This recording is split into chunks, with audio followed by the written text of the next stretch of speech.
Добрый вечер, уважаемые телезрители. В эфире новости на канале таджикского телевидения, в студии Улугбек Салимбекзаде.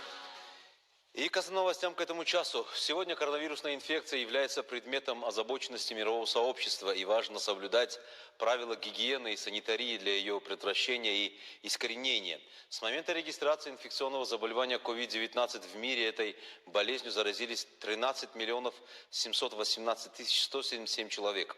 587 тысяч 305 человек умерли от этой болезни, и более 8 миллионов человек были излечены. Мировой опыт показывает, что в странах, где были сняты ограничительные противоэпидемические меры, COVID-19 стал распространяться с новой силой, и во многих странах была зарегистрирована вторая волна заболевания.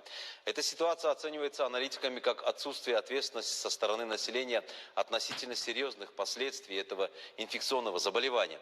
Правительство Республики Таджикистан и Министерство здравоохранения, социальной защиты населения в настоящее время принимают все необходимые меры по профилактике и лечению нового коронавируса COVID-19, но каждый гражданин должен соблюдать правила личной общественной гигиены. Страна имеет высокий потенциал для еще большего развития садоводства и виноградарства. Эффективное использование ресурсов может превратить Таджикистан в сельскохозяйственного лидера региона. В рамках реализации программы по развитию садоводства и виноградарства на 2016-2020 годы принимаются активные меры. Кроме того, дыхкани стараются наиболее эффективно использовать свои приусадебные участки. В настоящее время ресурсы потребительского рынка страны формируются за счет производства продукции сферы сельского хозяйства. Этот процесс оказывает позитивное влияние на достаток на потребительском рынке и на цены продуктов. В Таджикистане имеются весьма благоприятные природные условия, необходимые ресурсы и возможности, в случае эффективного использования которых возможно полностью обеспечить население страны продуктами питания, то есть решить вопрос продовольственной безопасности страны. Таджикистан имеет высокий потенциал для еще большего развития садоводства и виноградарства. Эффективное использование ресурсов может превратить Таджикистан в сельскохозяйственного лидера региона. В Сагдийской области в 2,3 раза перевыполнили план по посадке новых садов и виноградников. В рамках реализации программы по развитию садоводства и виноградарства на 2016-2020 годы в области за 6 месяцев 2020 года было запланировано посадить новые сады-виноградники на площади 255 гектаров. Однако до сегодняшнего дня уже использовано 586 гектаров. Новые сады возводятся на пахотных землях, пастбищах и лугах, которые орошаются в основном капельным путем. Для подготовки насосных станций, обеспечивающих орошение полей, к нынешнему посевному сезону выделено 3,9 миллионов самани. В целом, в нынешнем году посевные работы были проведены на площади 279 тысяч гектаров. При этом по итогам первого полугодия 2020 года в области уже произведено сельхозпродукции на сумму 2 миллиарда 114,5 миллионов самани, а темп роста по сравнению с аналогичным периодом прошлого года обеспечен на 108,5%. В Таджикистане практически каждая семья делает заготовки на зиму. Таджикские хозяйки увеличивают не только объем консервированных продуктов, но и ассортимент. Консервированные продукты имеют важное значение для обеспечения круглогодичного и повсеместного их потребления населением, а также для общего увеличения пищевых ресурсов страны.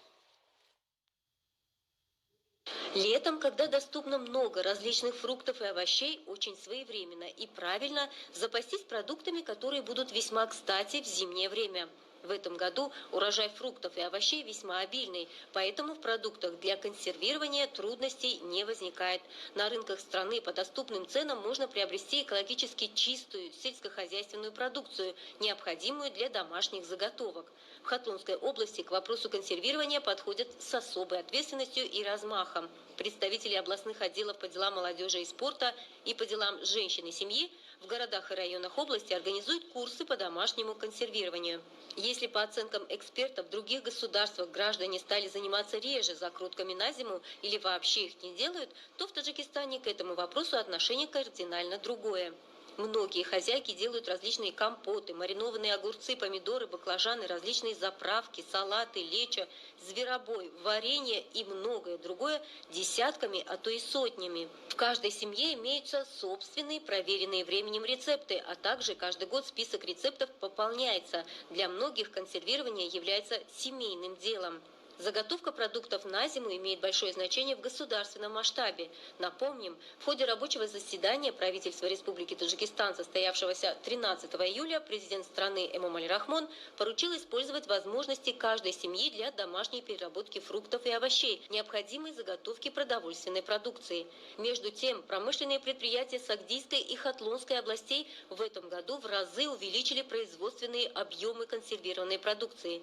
Для производства консервов используется качественное отечественное сырье, свежие фрукты и овощи, урожай которых в этом году в Таджикистане собирают в изобилии. Консервирование продуктов позволяет значительно сократить потери сельскохозяйственного сырья, обеспечить круглогодичное снабжение населения плодоовощной продукцией в широком ассортименте, снизить затраты труда и времени на приготовление пищи в домашних условиях.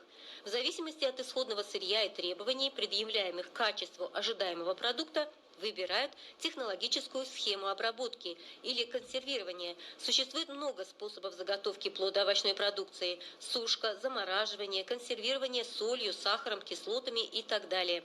Наиболее надежный метод сохранения продуктов в герметической таре с помощью тепловой обработки, стерилизации или пастеризации. Этот метод консервирования был придуман впервые Николаем Апером в 1810 году, и до сих пор этот метод является самым популярным и востребованным. Зумрат Файзиева, Дильшоди Хушвахт, новости.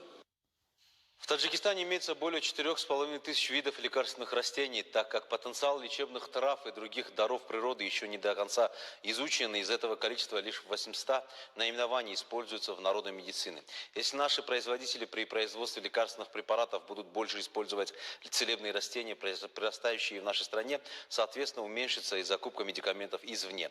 За заготовкой лекарственных растений наблюдала Зумрат Файзиева.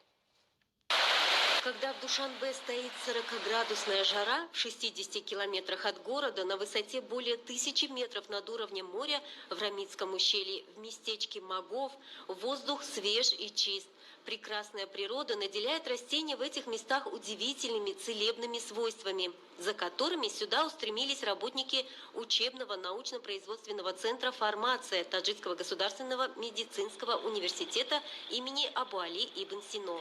Медицинские работники знают, когда и как собирать лечебные травы, чтобы их можно было использовать для лечения многих недугов. В Таджикистане произрастает множество растений, из которых можно изготовить лекарственные средства. В этот раз экспедиция в составе медицинских работников прибыла, чтобы собрать тысячелистник, зверобой, душицу, птичий горец, шалфей и другие лекарственные растения, которые будут высушены, обработаны специальным образом и упакованы, чтобы их можно было приобрести по весьма доступным ценам в аптеках.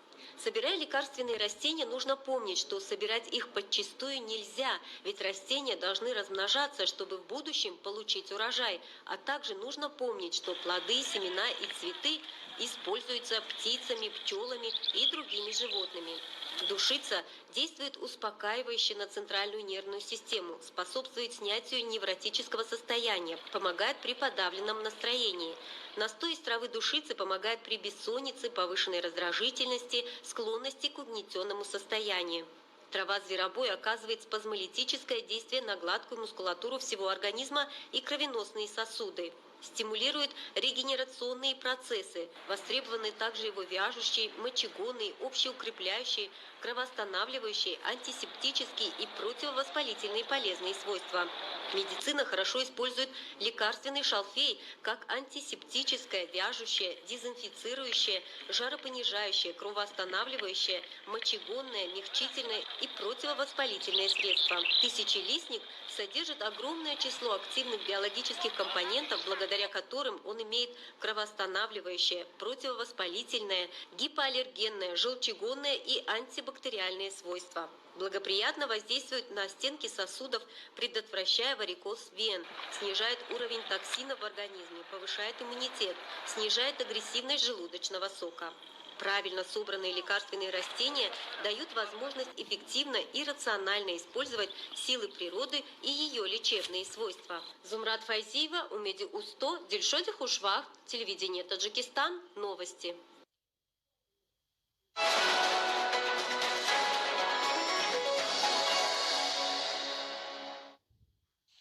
Уважаемые телезрители, это была вся информация, подготовленная к этому часу нашими коллегами. Мы не прощаемся с вами, оставайтесь с нами на нашем канале, мы следим за развитием событий. И до встречи.